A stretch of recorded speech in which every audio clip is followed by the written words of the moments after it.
Lara Dimitrijevic. Photo, Jonathan Borg Some. 2 months ago, the Women's Rights Foundation, WRF, launched a position paper on abortion, kicking the doors wide open for a public discussion about the divisive topic, a hitherto unprecedented state of affairs, in a country where even mention of the word itself was considered taboo. The 4 points have now been discussed and rediscussed by pretty much everyone in Malta and Gozo. The woman behind the paper? Lara Dimitrijevic, human rights lawyer and WRF director, and long-term and vociferous champion of women's rights. Because abortion and reproductive rights, she passionately believes, are indeed a question of human rights, the right to bear children, or to not bear them. But, although the WRF as an entity has been in existence for about 5 years, Lara's work in the field started much before that, spurred on by her choice of specialization in the legal profession. In truth, I always felt that my mindset was very different to that of most people in Malta. It was one of the reasons that made me want to leave the island. But then, I met Alex, now my husband. He had already moved country once. He was done with moving, and it was understandable. I decided to stay and, despite not fitting in, embracing the challenge, she tells me with a smile. It is a polite, soft-spoken woman that sits in front of me for the interview.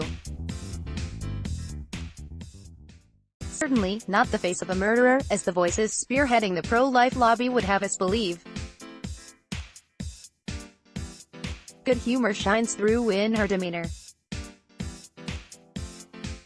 Although, given the continuous insults publicly thrown in her direction, many of them obscene, and the ironic, if only they would realize death threats would be enough to make anyone lose it. I ask the obvious question, given such vociferous resistance, does she ever get discouraged, tempted to throw it all off? Watch Lara Dimitrijevic on Times Talk. No. When I decided to stay in Malta, I also decided to do everything in my power to challenge the status quo. This is why I can't let myself be discouraged. And also, I do see a form of progress, no matter how minimal. How so? Well, people are actually talking about abortion. There's a discussion, when before there wasn't even that. It's a pretty historical moment, from that point of view. People are expressing an opinion. Whether it's an informed opinion, is a different story. The important thing is that the matter is being discussed, she tells me. Pressed about this not inconsiderable matter of an informed opinion, Lara sighs. We do lack critical thinking. You can see it everywhere, from the way people debate a point to the way university students interact. I remember always being an activist, leading protests for various causes ever since my student days. Most of us took an interest. We thought about what was happening around us, we analyzed it, and we protested if need be. Today, I'm not so sure that this type of critical thinking still exists, she tells me. Read, landslide vote for abortion heralds Ireland's seismic shift in social values, a state of affairs that was made even more obvious to her when she rejoined university as a mature student. Everywhere she looked, apathy reigned. I saw a huge presence of everything that I had wanted to run away from. The majority were extremely materialistic. Cars, possessions, this was all that mattered. This was at the time that cars belonging to the Jesuit community were vandalized back in 2006, shortly after the priests had spoken out against racism. The reactions on campus, Lara remembers, were far from exemplary. No one cared. They couldn't see why it was important to support these people, to stand up and be counted. They were all like sheep, moving from one popular thing to the next, and this realization upset me no end. Spurred on by a strong sense of justice, Lara completed the law course, in the optimistic belief that at the law courts, at least, she could serve justice. Of course, it turned out to be the opposite. I was already active in a number of women's rights NGOs by then, and the situation at the law courts only further dismayed me.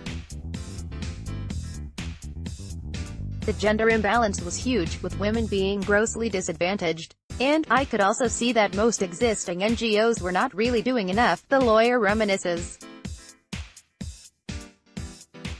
It was the last straw in a series of such annoyances, and thus, the Women's Rights Foundation was born in 2013. Because, the lawyer adds, a lack of power over their own reproductive rights is only one aspect of the everyday problems women face. There's violence, pay gap, sex education, unequal opportunities, juggling motherhood and career. The latter cause is especially close to her heart, given that she has experienced this exact problem herself. At one point, I was struggling to run my own business while fulfilling all those duties that are expected of me as a mother of 3. I just couldn't cope. The family had to take a decision. My husband and I weighed all pros and cons, and finally we decided that he should be the main child carer, while I focused on work and business. How did that work out?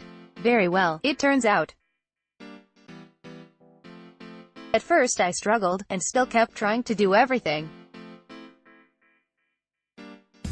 The idea is so ingrained in me.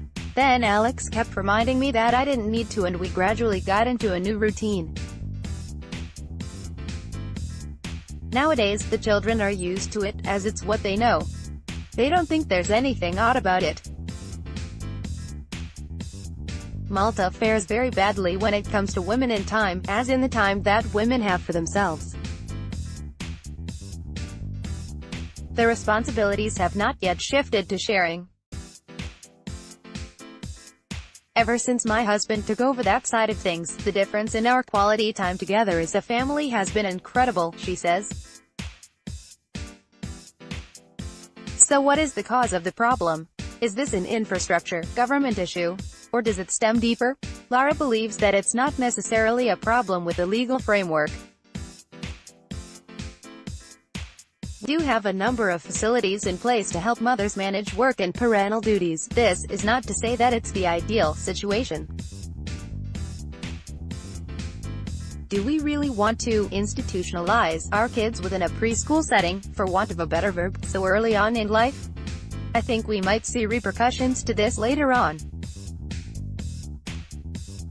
Still, I do think that the problem is a cultural one, based on society's expectations, more than anything else. Will things ever change? Lara is hopeful that, slowly, they will. My work mostly involves trying to bring about a shift in thinking, a change in the way we approach things.